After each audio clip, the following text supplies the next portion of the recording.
बिस्मिल्लाहिर्रहमानिर्रहीम। अस्सलाम वालेकुम। मैं हकीम मोहम्मद मोइन, आप देख रहे हैं सूफियाबाद दुआ खाना यूट्यूब चैनल। आज मैं आपको यानी कि उल्टी के बारे में बताऊंगा। मरतूब अशिया का ज़्यादा इस्तेमाल, ज़्यादा खाना मैदे में खराश या ज़ख़म, ज़्यादा बदबू सूंघना या बद ज़ायक़ा चीज़ का चखना या उसको खा लेना, और बाज़ बुखारों में भी आ जाती है। खाई हुई चीज़ मुंह के रास्ते बाहर आ जाती है।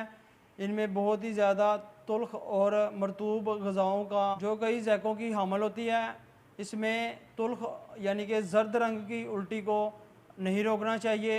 बाकी जो उल्टी आती है उसके लिए मैं आपको बहुत ही अच्छा और आज़मूदा नुस्खा आपको बता रहा हूँ।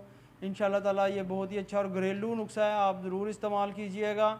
और जो मेरे भाई ये पहली बार मेरी वीडियो देख रहे हैं वो मेरे चैनल को सब्सक्राइब करें और बेल आइकन को ज़रूर क्लिक करें। इंशाअल्लाह ताला आपको इधर अच्छे और बहुत ही आज़मूदा नुस्खा जात मिलेंगे।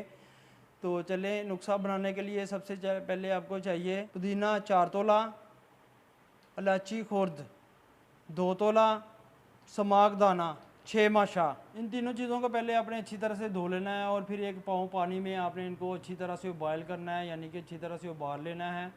उबालने के बाद आपने इसको ठंडा करके कपड़ा छान कर लें और ये वक्फे वक्फे से यानी कि मरीज़ को देते रहें। एक एक ऊँस दें, यानी कि एक एक चमचा, और बच्चों को कम मकदार में दें, छोटी चमची दे दें।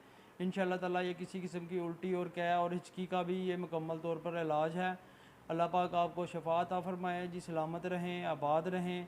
फ़ी अमान अल्लाह।